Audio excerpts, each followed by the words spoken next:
जय श्री कृष्णा। राधे राधे। क्या आप जानते हैं एक ऐसा व्रत जिसे बिना बोले किया जाता है, जिसे करने से स्त्रियों का सुहाग अटल और पुत्रवती होने का आशीर्वाद मिलता है।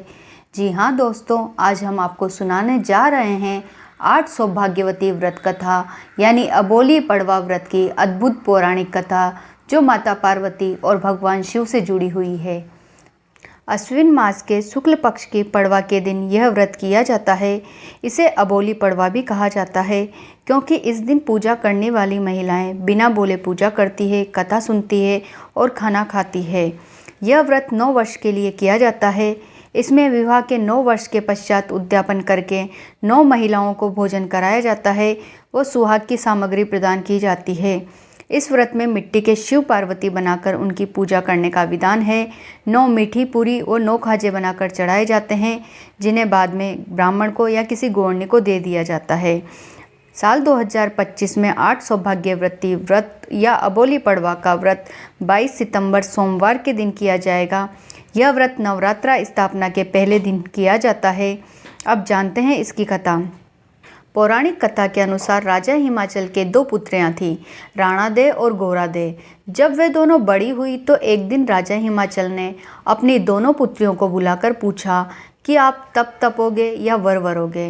तो राणादे ने कहा कि मैं वर वरूंगी, जबकि गोरादे ने कहा कि मैं तप तपूंगी। राजा हिमाचल ने गोरादे से कहा कि आप भी वर वर लो, तब तो भंग हो जाएगा, परंतु गोरादे नहीं मानी। राजा हिमाचल ने गोरादे को तप करने को मना कर दिया और इधर राणादे का विवाह धूमधाम से भगवान सूर्य नारायण के साथ कर दिया। राजा के तप करने की आज्ञा नहीं देने पर एक दिन गोरादे अपनी एक दासी, जो उनकी सहेली भी थी, उसको लेकर जंगल में चली गई। वहाँ जाकर उन्होंने अपने लिए एक कुटिया बनवा ली। इसके बाद गोरादे घोर तप करने लगी। उनके तप के प्रभाव से इंद्र का सिंहासन डोलने लगा। उन्होंने विचार किया कि अब तो शिवजी के पास ही जाना चाहिए। उस समय शिवजी तपस्या में लीन थे। सभी देवता हाथ जोड़कर उनसे प्रार्थना करने लगे, हे कैलाशपति, हे शिव शंभो, गोरा जी का तप भंग करो। तब शिवजी ने अपने नेत्र खोले और देवताओं का दुख दूर करने के लिए आश्वासन दिया। प्रतिदिन गोरादे अपनी दासी के साथ सूर्योदय के पहले गंगा स्नान करने जाती थी, फिर तप करने के लिए बैठती थी।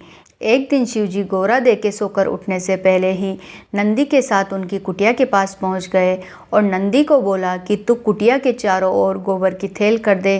प्रातः जब पार्वती जी स्नान करने जाने लगी तो उन्होंने रास्ते में गोबर देखकर दासी से गोबर साफ करने के लिए कहा। उधर नदी के रास्ते में शिवजी मुंदड़ी बनकर बैठ गए। जब दासी की निगाह मुंदड़ी पर पड़ी तो उन्होंने पार्वती जी से कहा कि कितनी सुंदर मुंदड़ी है, आप इसे उठा लीजिए। तब पार्वती जी ने कहा कि तू ही उठा ले। जब दासी मुंदड़ी उठाने लगी तो मुंदड़ी दूर दूर जा रही थी। तो दासी बोली, यह तो मेरे हाथ ही नहीं आएगी, आप ही इसे उठा लीजिए। जैसे ही पार्वती जी मुंदड़ी उठाने के लिए झुकी, उन्हें उसमें शिवजी का स्वरूप दिखाई दिया। पार्वती जी मुंदड़ी उठाती उससे पहले ही मुंदड़ी गायब हो गई।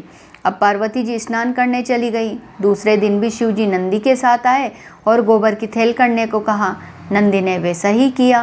प्रातः पार्वती जी जब स्नान करने के लिए कुटिया से निकली और गोबर की थैल देखी तो वह समझ गई कि यह हो न हो, यह शिवजी का ही काम है। ऐसा सोचते हुए वो नदी में स्नान करने चली तो रास्ते में एक बहुत सुंदर शिवलिंग दिखाई दिया। तो दासी ने कहा कि आप इसे उठा लीजिए, पूजा में रख लेंगे। तब पार्वती जी बोली, तू ही उठा। दासी जब उठाने लगी तो वो बहुत भारी हो गया और दासी से उठा ही नहीं। पार्वती जी उसे उठाने लगी तो शिवजी प्रकट हो गए और उन्होंने पार्वती जी को वर मांगने के लिए कहा। पार्वती जी ने आनंदित होकर कहा कि मुझे आप पति के रूप में चाहिए। शिवजी ने कहा तथास्तु, और इतना कहकर वे अंतर ध्यान हो गए। पार्वती जी अपनी कुटिया में स्नान करके वापस आई और अपने पिता हिमाचल से मिलने के लिए दासी के साथ नगर की ओर चल पड़ी। उधर उनके पिता भी उन्हें ढूंढ रहे थे। दोनों रास्ते में मिल गए। मिलने पर पार्वती जी ने उन्हें बताया कि पिताजी, मेरी तपस्या सफल हुई। मुझे शिवजी ने दर्शन दिए और वरदान में मैंने उन्हें पति के रूप में मांग लिया। अब आप मेरा विवाह शिवजी से कर दीजिए। तब राजा हिमाचल ने पार्वती जी से कहा कि पुत्री, उस योगी से विवाह करने की क्या ज़रूरत है। उसके पास तो न घर है, न परिवार है, न वो कपड़े पहनता है। वो तो धूणी रमाकर कैलाश पर्वत पर बैठा रहता है। ऐसे पति के साथ तू कैसे रहेगी। पर पार्वती जी जिद करने लग जाती है। मैंने उन्हें अपना पति मान लिया है और मैं अपनी प्रतिज्ञा पर अटल हूँ। मुझे शिव जी से ही विवाह करना है। फाल्गुन मास की कृष्ण पक्ष की 14 को उनका विवाह तय कर दिया जाता है और उसके बाद राजा हिमाचल अपने राज्य में आकर विवाह की तैयारी में लग जाते हैं। परंतु शिव जी की यहाँ कैलाश में कोई तैयारी नहीं। सिर्फ सब गण, नंदी, भूत, पिशाच बारात में जाने की बात करते हैं और बारात निश्चित समय पर राजा हिमाचल के राज्य में पहुंच जाती है। वहाँ जैसे ही प्रजा देखती है, पार्वती की सहेलियों को पता चलता है कि बारात आ गई है, तो वे बारात देखने के लिए आ जाती है। वहाँ शिव जी को ओघड़ रूप में देखकर उनके साथ भूत व पिशाच गण देखकर डर कर वापस भाग आती है और कहती है कि कैसी बारात आई है। यह सुनकर पार्वती जी घबरा जाती है और शिव जी के पास आकर कहती है कि आप ये कैसी बारात लेकर आए हो। शिव जी कहते हैं, अरे तुम यहाँ क्यों आई हो, लोग क्या कहेंगे, बारात में क्यों चली आई, तुम यहाँ से जाओ। तब पार्वती जी वापस चली जाती है। इसके बाद शिव जी डमरू बजाते हैं और सभी देवता बारात में आ जाते हैं और हिमाचल राजा को संदेश पहुँचाते हैं कि बारात आ गई है। तो राजा हिमाचल और रानी मैना दोनों बारात का स्वागत करती है। बारात को भोजन करने का आग्रह किया जाता है। शिवजी ने पहले खाने के लिए राहु केतु को भेज दिया। दोनों खूब भोजन करते हैं। उन दोनों को परोसने वाले थक जाते हैं, परंतु उनका पेट नहीं भरता। सब भोजन परोसने वाले उनसे कहते हैं कि अब आप भोजन भंडार में ही बैठकर भोजन कर लीजिए। भंडार में बैठकर वह सारा भोजन खा जाते हैं। जैसे ही राजा हिमाचल ये देखते हैं तो वह चिंतित हो जाते हैं कि 2 व्यक्तियों ने ही इतना भोजन किया है, तो मैं पूरी बारात को क्या खिलाऊंगा। ये सोचते हुए वो मूर्छित हो जाते हैं। तब वापस पार्वती जी शिव जी के पास आती है और कहती है कि हे महाराज, आप ये क्या कर रहे हैं, मेरे पिताजी मूर्छित हो गए हैं। तब शिव जी कहने लगे कि तुम्हें मना किया था, फिर तुम बारात में आ गई हो। तब पार्वती जी कहती है कि मैं कैसे नहीं आती, मेरे पिता पर संकट आया है, मेरे पिताजी मूर्छित हो गए हैं। तब शिव जी कहते हैं कि कौन कहता है कि भंडार खाली हो गया है, जाओ देखो भंडार भरे हुए हैं और अब यहाँ मत आना। तब पार्वती जी कहती है कि ठीक है, मैं यहाँ नहीं आऊँगी, पर आप भी कोई गड़बड़ मत करना। और जब पार्वती जी भंडार घर में जाकर देखती है तो वहाँ पर कई तरह के व्यंजन भरे होते हैं। तब पार्वती जी अपने पिताजी को उठाती है। पिताजी उठिए, चिंता मत कीजिए, भंडार भरे हुए हैं। यह सुनकर राजा की मूर्छा दूर होती है और वो विवाह के कार्य में लग जाते हैं। राजा जी ने बारात में खबर पहुंचाई कि दूल्हा तोरण पर लाया जाए। दूल्हे के रूप में शिवजी सज धज कर नंदी पर सवार होकर आते हैं। साथ में गंधर्व गण आदि भी नाचते झूमते आते हैं। रानी मैना उनकी आरती उतारती है और पीछे से पार्वती की सहेलियां दूल्हे को देखकर कहती है कि दूल्हा कितना सुंदर है, ऐसा कहकर पुष्प वर्षा करती है। इसके बाद विवाह की रस्म पूरी होती है। दूल्हा दुल्हन को विदा किया जाता है। अब शिवजी पार्वती जी को लेकर नंदी के साथ कैलाश जाने लगे। शिवजी नंदी पर बैठ गए और पार्वती जी पीछे पीछे चलने लगी। तो लोग देखकर कहने लगे, कैसा पति है, अपनी पत्नी को पैदल लेके जा रहा है और खुद बैल पर बैठा है।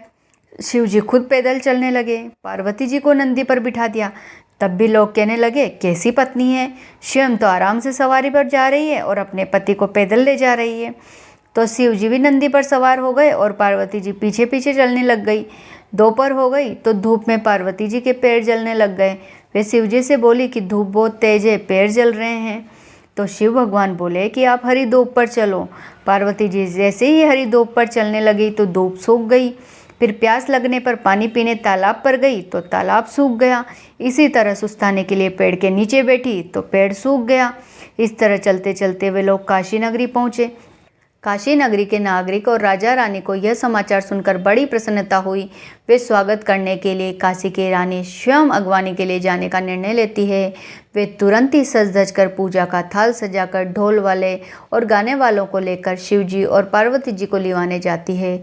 शिव पार्वती जी की जुगल जोड़ी को देखकर उनका मन आनंद से भर उठता है, परंतु वह जैसे ही पार्वती जी को टीका लगाती है वैसे ही सोने चांदी की थाली पत्थर की हो जाती है।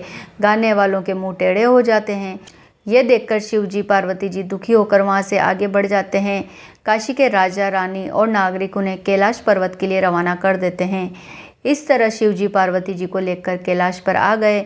अब जब खाने का समय होता है तो आकाश से कैलाश पर रोज़ 3 पनवाड़े उतरते, एक शिव जी का, एक पार्वती जी का और एक नंदी का।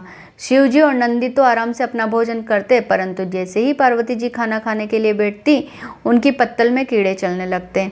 इस तरह से कई दिन बीत गए। एक दिन उनके पिता राजा हिमाचल उन्हें लेने आए। उन्होंने देखा कि उस दिन 4 पनवाड़े आकाश से उतरे। शिवजी, राजा हिमाचल और नंदी तीनों ने पनवाड़े खा लिए, परंतु पार्वती जी जैसे ही भोजन करने लगी, उनकी पत्तल में कीड़े चलने लग गए। राजा हिमाचल को यह देखकर बहुत दुख हुआ। अब पार्वती जी को लेकर राजा हिमाचल अपने घर आ गए। वहाँ पर राणा देवी आई हुई थी। जब दोनों बहनें साथ ही एक थाली में भोजन करने लगी, तो एक ही पत्तल में राणा दे की दूसरी तरफ जो गोरा दे का भोजन था, उस तरफ कीड़े चलने लग गए। पर राणा दे ने पूछा कि बहन, यह क्या है? तो पार्वती जी बोली कि मुझे तो ऐसे ही 12 महीने हो गए हैं। तब राणा दे ने कहा कि बहन, तू चिंता मत कर, तू मेरे साथ मेरे घर चल। राणा दे पार्वती जी को अपने घर अपने साथ ले आई। अगले दिन जब सूर्यनारायण भगवान अपना रथ लेकर पृथ्वी पर जाने लगे, तो पार्वती जी ने उनके रथ का पहिया पकड़ लिया। सूर्यनारायण भगवान बोले, कौन है दुष्ट जिसने मेरे रथ का पहिया पकड़ लिया है? मुझे जाने दे। पार्वती जी बोली कि मैं पार्वती हूँ, मैं साल भर से जब खाना खाने बैठती हूँ तो मेरी पत्तल में कीड़े चल जाते हैं। तब भगवान सूर्यनारायण ने उन्हें एक मुट्ठी जौ और काले तिल लाने को कहा। अगले दिन जब पार्वती जी काले तिल और जौ लेकर उनके पास पहुँचती है, तो वह उनके सिर पर जौ और तिल रखते हैं और देखते ही सारे तिल और जौ बिखर जाते हैं। तब भगवान सूर्यनारायण कहते हैं कि आपने जो भी व्रत किए हैं, या तो वे आधे अधूरे किए हैं या उनका उद्यापन आपने विधि विधान से नहीं किया, इसलिए आपकी पत्तल में कीड़े चलते हैं। अब आपको आषाढ़ आते ही अलूणे सोमवार, फिर राधाअष्टमी, फल पाँचे का व्रत, फिर संजा बनाओ, उनको विसर्जित करो, अबोली पड़वा, तुलसी बेवड़ा जैसे व्रत विधि पूर्वक करो, तो आपकी पत्तल में कीड़े नहीं चलेंगे। पार्वती जी वापस अपने पिता के यहाँ आकर विधि विधान पूर्वक सारे साल व्रत करती है। अलूणे सोमवार करती है, संजा बनाती है, उनका उद्यापन करती है। नवरात्रि आती है तो नवरात्रि का व्रत रखती है। पड़वा के दिन अबोली पड़वा का व्रत रखती है। इस दिन 108 घड़े से स्नान किया जाता है। तो दासी जब पानी लाती है तो 107 घड़े तो वो ले आती है, पर 108वां घड़ा उससे नहीं उठता और उसे किसी से उठाना भी नहीं था। शिव जी एक बूढ़े डोकरे का रूप बनकर रास्ते में लेट जाते हैं और उससे पूछते हैं कि मैं उठवा दूं? तो दासी मना कर देती है। वो अपना चिमटा लगाकर उसका घड़ा उठवा देते हैं, पर चुपके से घड़े में अपनी मुंदड़ी डाल देते हैं। पार्वती जी जैसे ही उस घड़े से नहाती है, उन्हें वो मुंदड़ी दिखती है। वो दासी को बुलाकर पूछती है, तो दासी कहती है कि मैंने 107 घड़े तो किसी से नहीं उठाए थे, पर 108वां घड़ा उठ ही नहीं रहा था। तो एक बूढ़े बाबा ने अपने चिमटे से मेरा घड़ा उठाने के लिए सहारा दिया था। तब पार्वती जी अपनी माँ से कहती है कि माँ, आपके जवाई आए हैं। तब राजा हिमाचल उन्हें सम्मान से लेकर आते हैं। शिव जी और पार्वती जी से मिलकर अबोली पड़वा का व्रत विधि विधान से पूरा करते हैं। उसके बाद दूसरे दिन उन्हें वहाँ से विदा कर देते हैं। जैसे ही वो जाने के लिए निकलते हैं, तब पार्वती जी कहती है कि हम उसी रास्ते से वापस चलेंगे जिस रास्ते में शादी के बाद गए थे।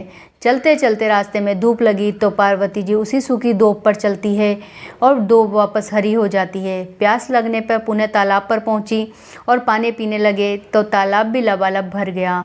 आगे चले तो वही पेड़ आया। पार्वती जी ने वहाँ पेड़ के नीचे जाकर सुस्ताने लगी तो पेड़ भी हरा हो गया। जब काशी नगरी में पहुँचे, रानी ने उसी थाली से आरती उतारी तो पुनः वह सोने की हो गई। गाने वालियों के मुँह सीधे हो गए। गोरा देने वहाँ आई सभी महिलाओं को सुहाग बांटा और पुत्रवती होने का आशीर्वाद दिया। सभी महिलाओं का सुहाग अमर रहे और पुत्रवान हुई। उसके बाद शिव पार्वती भी कैलाश पर सुखपूर्वक रहने लगे। तभी से महिलाएं अपने सुहाग के लिए और पुत्रवती होने के लिए अबोली पड़वा का व्रत करती है। तो दोस्तों, यह थी 8 सौभाग्यवती व्रत की कथा, जिसे सुनने और करने मात्र से सुहाग अमर रहता है और घर में सुख समृद्धि बनी रहती है। अगर आपको यह कहानी पसंद आई हो तो वीडियो को लाइक और शेयर ज़रूर कीजिए और बेल आइकन दबाना न भूलें, ताकि धर्म और कहानी से जुड़ी हर नई कथा सबसे पहले आपको मिले। जय माँ पार्वती, जय शिव शंकर, हर हर महादेव।